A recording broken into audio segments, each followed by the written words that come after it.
Hi అండి, నమస్తే అండి. ఈరోజు ధనియాల పౌడరు ఎలా తయారు చేసుకోవాలో చూద్దామండి. ముందుగా ఒక కడాయి తీసుకొని కడాయిలో ధనియాలు వేయించుకోవాలండి. ధనియాలు లో ఫ్లేమ్తో వేయించుకోవాలండి. మనం వేయించుకుంటే పురుగు అనేది ధనియాల పొడిలో పట్టదండి. అందుకే ధనియాలను వేయించుకోవాలండి. బాగా బ్రౌన్ కలర్, కొంచెం కలర్ చేంజ్ వచ్చే వరకు వేయించుకోవాలండి. వేయించుకునేటప్పుడే లవంగాలు, చెక్క 2 వేసుకోవాలండి. 2 వేసుకొని వేయించుకోవాలండి. అంతే అండి, సింపుల్ అండి. ధనియాలను వేయించుకోవడం, చెక్క లవంగ వేసుకోవడం మిక్సీలో వేసుకుంటాను అండి.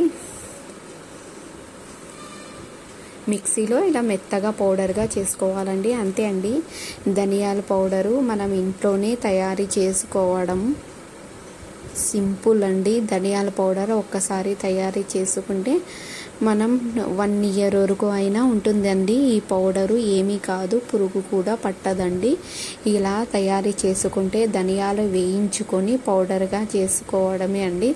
హోమ్ మేడ్ ధనియాల పౌడర్ అండి.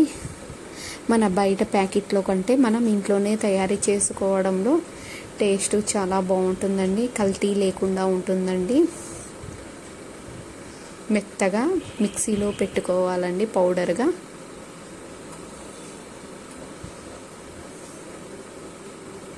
ప్లీజ్ వీడియోని లైక్ చేయండి, షేర్ చేయండి, కామెంట్ చేయండి, సబ్స్క్రైబ్ చేయండి.